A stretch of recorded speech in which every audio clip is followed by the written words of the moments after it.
A new Australian film is being released, courtesy of Umbrella, a film called The Emu War. And it's my great pleasure to be speaking to the co-directors, Jay Morrisey and Lisa Fineberg. And Lisa is also lead actress of the film. Welcome to Movie Metropolis. Thanks for having Thanks for us. having us, Peter. What did we ever do to the poor emu? I know. It's a wild story and it had to be told, you know? Well, let's hear about that because I was really fascinated by the this comedy film. It was really quite amusing, set in 1932. So tell me more about it. Yeah, well, back in 1932, the Australian Army declared war on the native emu because they were eating too many crops. So they were trying to do a cull of them, and they ended up kind of declaring it, I guess, a failure or Yeah, it was like they were spending too much money on the bullets for the amount of emus they were killing.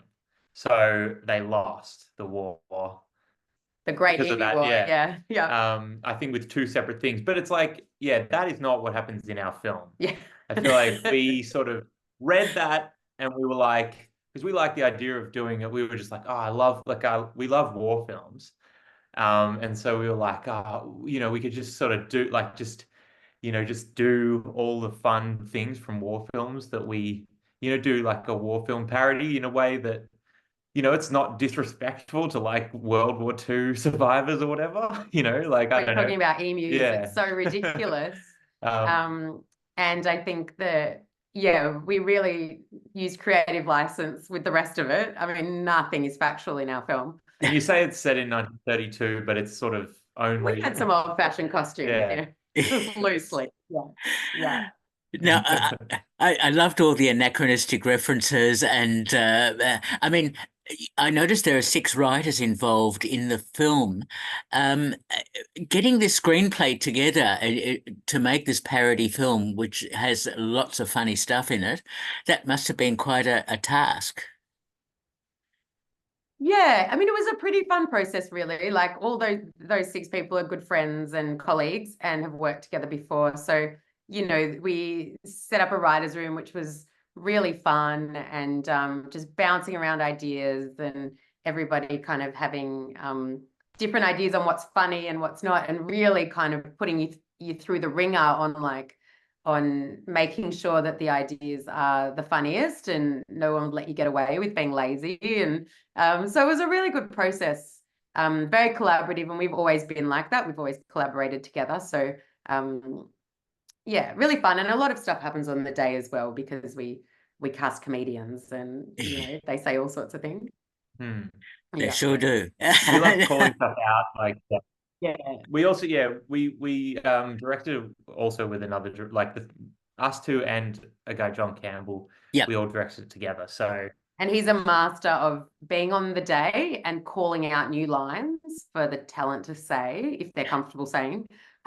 And the things that just come out of his brain on the day is like amazing. Yeah. And Jay too. Like it's just a really different process, but really fun. And the script is almost like a base for us, and then so much happens on the day.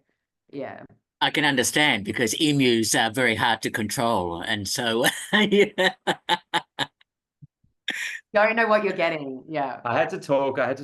Like, I feel like there were pre-production meetings and people were like, we should have a real baby emu that we have to chase. And I was like, so glad I won that fight because I was like, and they're quite like terrifying as well. I mean, and dangerous, but yeah. Yeah. So the puppets were perfect. No live animals in the whole film, Yeah. which was a big win. Yeah. Yeah. I was really impressed seeing all those puppet emus and so on. It's so I can imagine you would have had to have a reasonable budget behind you to be able to make the film. I mean, what do you consider a reasonable budget? I feel like, I don't know.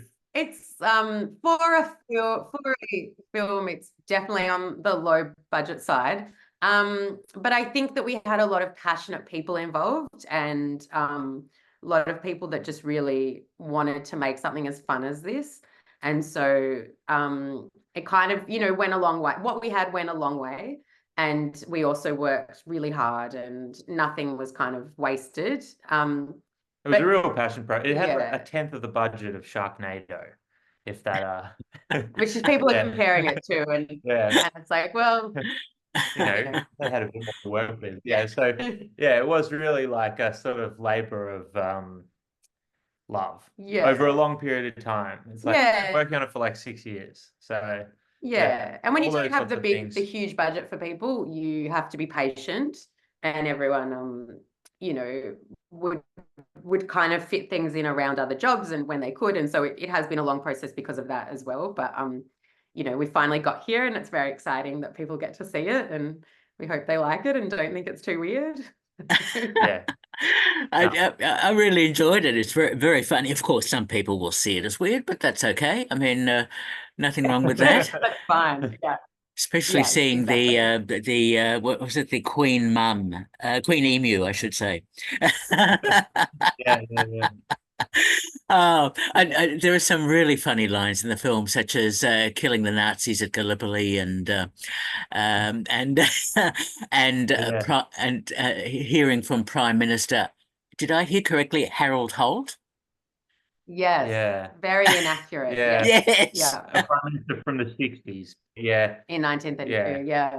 We kind of just like, we treated like there was a real like philosophy, which is too grandiose a word for sure, but like where we were like, if something's old, then it's in the past, and so it can just be in 1932. Like, I think there was a scene that was cut from the script where we had VHS tapes, and like, you know, there was very much like, it was just like, if it's seen as a while ago, then that's the past, and that can be 1932. So anything that's like, Ned Kelly's in it, he was in the 1800s point, you know what I mean? Yeah, it's like a real mishmash of Australian history. Yeah.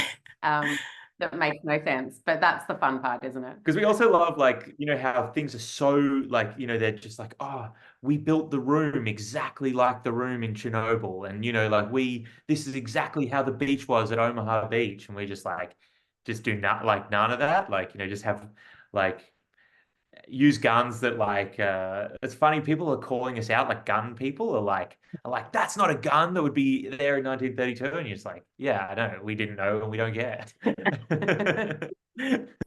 When it's comedy, it doesn't matter, does it? Oh, look, you need to laugh. It's very funny. It certainly is not a documentary. No, if you're a history buff, don't see it. I mean, unless you're a history buff that enjoys comedy, No, I really love that. I love that parody of history and so on, with a very Australian humour in there as well, even Indigenous jokes and so on, which I thought great. It's good to be amusing about a whole range of things that we have in Australia. Yeah, absolutely. And you know, we had a lot of consultation on those jokes and things. So yeah, it was a good process to go through, and I feel like it really is just so much fun playing around when you're being so silly with all this stuff that it's like, you know, you can kind of go in lots of directions because it's just ridiculous anyway. Yes. And it's a very tight. I was just going to say, it's a very tight, 72 minutes or whatever, which I found interesting too. It's it really flows along really well. Yeah, I think, particularly again with comedy, it's like you kind of want it to be punchy. You kind of want to get in and out there. You know, you don't need it to be too long. It's like, it's just you know, people need to go and have a really fun experience, and you don't want them looking at their clock going, when's this over, you know? Certainly not. They might be attacked by an emu. But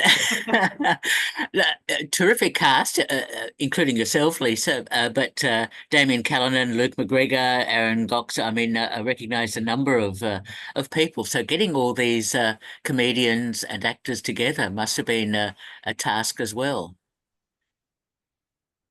Yeah, it definitely was. I mean, look, because we've come from a comedy background, a lot of the cast are colleagues, but also friends. So it was kind of, you know, easy just to call people up and say, hey, do you want to look at our script and stuff like that. But in terms of getting them all in the same place at once, we did shoot in COVID time, and there was a lot of border closure, as we all remember. And we have 4 key talent were interstate, and we would schedule the shoot, and then they would close the borders, and then we couldn't get the talent that we needed to come. So that was such a challenge. There was one point when everyone was in the same room together, and we were like, this is crazy, because we've been shooting little bits and pieces, and we shot a whole week without Aaron Gocs when he was stuck in Queensland, and then we had to sort of green screen him in to scenes and sort of shoot with a body double, and try and make people not realize that he wasn't even there. And then finally, once we got him to shoot his scenes, we had to match it all up, and I mean, it was such a process, but hopefully no one can tell. That's what I'm hoping. No, I couldn't tell that. I couldn't tell that bit, but I must say the special effects that you used are very impressive. I must say, all of those wonderful looking emus. It's quite incredible, and I must ask you too about not only the effects but also about the actual locations. Yeah.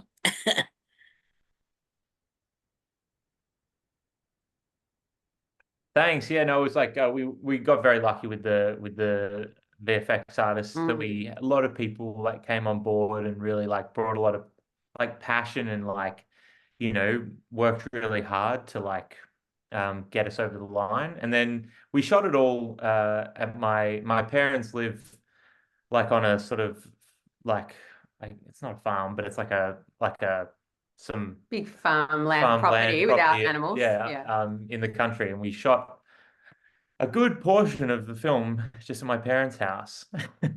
So shout out to them, Yeah, so that was really helpful. I think that also helped us feel like we want to pursue the project, knowing that we had this amazing location to work with. It makes you feel like one of the hurdles of doing a film or a big project is having access to a location for a long period of time. And knowing we had that was kind of a real, it was almost like we have to film something here. It's so good. So yeah, that was cool. Okay, so as you say, you shot it during lockdown and so on. Was it a long delayed shoot? Did it take a long time to get it all together?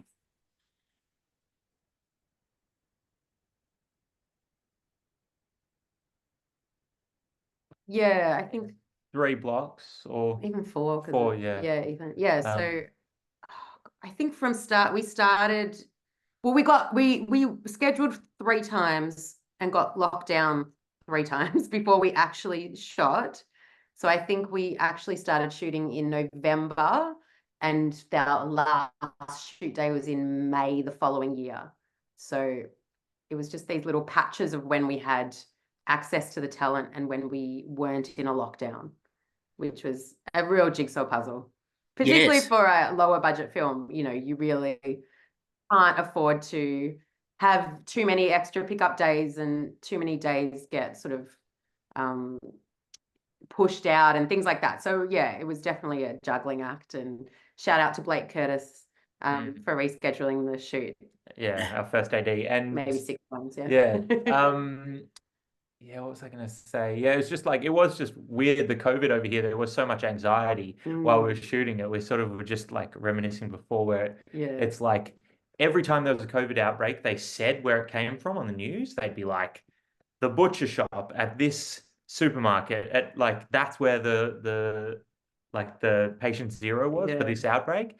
And we were just like certain that like our shoot, where they're going to be like, they're making a film with emu puppets and they've shut down the whole Victoria again, like all these politicians are angry with us and stuff. We were freaking out. Yeah. I was like, no outbreaks. No outbreaks, thank goodness. Anyone coughed and I was like, oh no. Yeah, exactly, so bad for us, And doing COVID tests, and like every morning we're just like, oh, someone's going to have COVID and we're going to have to shut down this block. Yeah. And like, no. Extra layer that we didn't need to happen, but it did happen. So, And it's our first film, so we were anxious anyway. Yeah. Well done. So but great that you're able to do all that and get it done, and in all of those circumstances. That's incredible. Yeah. Now, the puppetry, the actual puppets were so well designed, the emus and so on. How many actual puppets were there? Because obviously special effects would have catered for quite a few of them. Yeah, there were actually 3 puppets. So there's the big queen, there's an adult emu puppet, which was used many times with different hats or kind of bow ties and things to make it look a little bit different. And also it was also replicated lots of times. And then there was one baby sort of / child puppet. So yeah, they were amazing. They were made by Jess Knight at the Puppet Smithery. And just, you know, incredible puppet masters. She's I feel like the foremost film puppet maker in Australia. She worked on Pinocchio. Pinocchio Yeah. and another one. There's Yeah. another good movie that I've forgotten the name of. Yeah, but the whole Judy team and was Punch. the whole team was amazing. And we were so lucky that they all agreed to do it. And that was kind of the first thing that happened. We made the puppets before they made the puppets before we started shooting. So it was so exciting to have such cool looking puppets, and it kind of gave us that real boost of like, this is going to be great once we went into production. So we're just very lucky that we found that team. Yes, yeah, no, well done on that. I found that really interesting and cleverly put together. I also was intrigued with the music that's in the film, Asher Pope's music. Yeah, he did Yeah. an amazing job. He did pretty much the full score, I think. Yeah, Yeah. he's incredible. Yeah. Yeah, sort of, yeah. It was just, yeah, that was one of the great things. Was like I edited the film and I put all the like I just was downloading lots of like soundtracks of other films and putting them underneath as temp music. And then I was just like, and it's just like all my favorite movies like scores and stuff, like, just ones I knew well, and just like I just like, oh yeah, something like this there, something like that there. And we all kind of, the 3 of us who directed it, like collaborated on what goes where, but then just to send that off and just be like, all right, do that. Like all Good luck. just Here you like go. all these different like genres of music and like, and he was just all just doing Yeah. it by He himself. did an amazing job. Yeah, he did it Yeah. all by himself. And He's it was one of yeah, what a talent. So Mm. I mean, yeah. I don't even know how we found him. Probably Jonathan Schuster. Yeah. Was it Found him. a friend of Jonathan Schuster's? Yeah. One of the writers. Yeah. Yeah. Yeah. Uh, He came up with the idea originally. Yeah. Okay. Well, again, well done on that. Now, Umbrella is distributing the film, which is fantastic. Getting a distributor, getting the film out there, and I know it's already been screened at Monsterfest and a few other places. That's fantastic for you to be able to get the film out there, and now rolling it out. Yeah, I mean, they've been amazing and so fun to work with. The film, well, it was actually originally a web series, or it was supposed to be. And then when we were still in the the final parts of post-production, we met up with Umbrella and we took it to them and said, would you have any interest in this? And they were keen, but they really felt like it was a film. And we had always written it as such a narrative anyway, that it didn't particularly have to be episodic. So yeah, that was great. And then they come on board and then we sort of, restructured a little bit, and now it is the film that it is. So that was a really, just cool that it went that way. And they've been lovely to work with, and just so, yeah, thrilled with what they're doing with it, getting it out there to the world. So, is it getting a cinema release? I gather it is. It is, yeah. So we're having a weekend, the 21st to the 23rd of June. It'll play in select cinemas around Australia, and then from there it'll have life where people can watch it in their own homes. I think a month or 2 after that. So and there's also like Blu-ray and DVD and stuff. I think 8th of July is the transactional video on demand release date. I think someone said. Yeah. So yeah. So yeah, it just like means that people can start accessing it. We've been talking about it for so long. It's nice that people can finally find a way to see it. So we hope they come to the cinema though, because that's a really good experience, I think. Yes, seeing the film with an audience, especially some of those jokes are just so funny, uh, would would create quite a reaction. So that would be fantastic. Yeah, it was such a yeah. Yeah. Yeah, I definitely encourage people, if they can go to the cinema, go to the cinema, because it's a really fun night out with some friends, and definitely the whole atmosphere of the crowd you'll really enjoy it, I think. Okay, now the next step, of course, is merchandising, and I suppose selling some small puppet emus or whatever would be an excellent way to create a franchise. Absolutely, yeah. We We're got going to to work get on on the that. t-shirts and the jumpers and the little emu. Yeah, Yeah. gonna be kids' toys. Yeah. We're gonna get into it. Yeah, like all that sort of stuff. Um, And I'm just waiting for some po-faced wildlife people to complain about the dreadful treatment of emus in this film. Absolutely, yes. We were asked if anyone's come for us yet, but luckily we never saw or came near a real emu, so we're fine. we actually did get we got an email, and that like one of the biggest complaints was that there was someone who was just like, I didn't like that they made fun of vegans, Oh, which was like it's like out of all the things, There's we way you more know, offensive stuff there's in there. stuff Yeah, that's way more offensive than that, and we weren't even making fun of vegans in the film, so yeah. they didn't It's understand. interesting. Yeah. Yeah, it's just so funny. You never know yeah. what people to feel compelled, what makes people want to write an email complaint. But yeah. Yeah, that is a very good point. People will focus on whatever they upset or feel personally about, and but that makes for a lot of fun when you see the reviews and you see the people's commentary. Yeah, I love that. Yeah. So are you planning another film at the moment, including a sequel, perhaps? Well, if it goes well, we'd love a sequel. There's a lot of camels in South Yeah, Australia, that but was always the plan, was yeah, like if it went well enough to do a camel war, yeah, similar Ah, vibe. And this one would be more like the sands, like the Iraq War, Afghanistan, like, that those sorts of like parody of all those films, like Sandcastles and like Jarhead, that yeah. that type of 90s and early 2000s, like, sort of up to 2010, that era, it, against camels. yeah, Like, yeah, it was is the it yeah. would we'd love to do that. The animal war experts. But yeah, Yeah, no, we have a couple of other projects we're developing, and yeah, hopefully mm, something will come, and maybe come a little bit in less trying times we could shoot. So that would be good. yeah. But yes, definitely something will come. But Yeah, yeah, it's hard to get movies up and stuff. yeah, So yeah, Yeah. we're very lucky to even get one up. yeah, So yeah, absolutely. really, really Well, exciting. well done on that. And your film serves as quite a niche in the market for Australian films in terms of parody films. We should be making more of them. I mean, look at films like Naked Gun and Police Academy and all that sort of thing. Why aren't we making these in Australia? And you are perhaps trendsetters here now with the Emu War.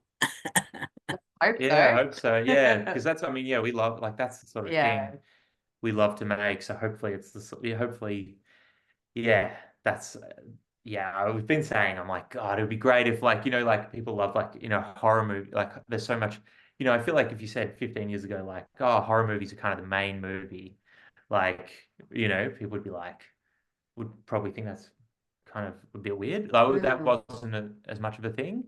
So yeah, So yeah, let's start a trend. a bit of a comedy comeback. Yeah. Comedy films would be great. We all need a laugh. Yeah. Yeah. Definitely, definitely. And yours is a lot of fun.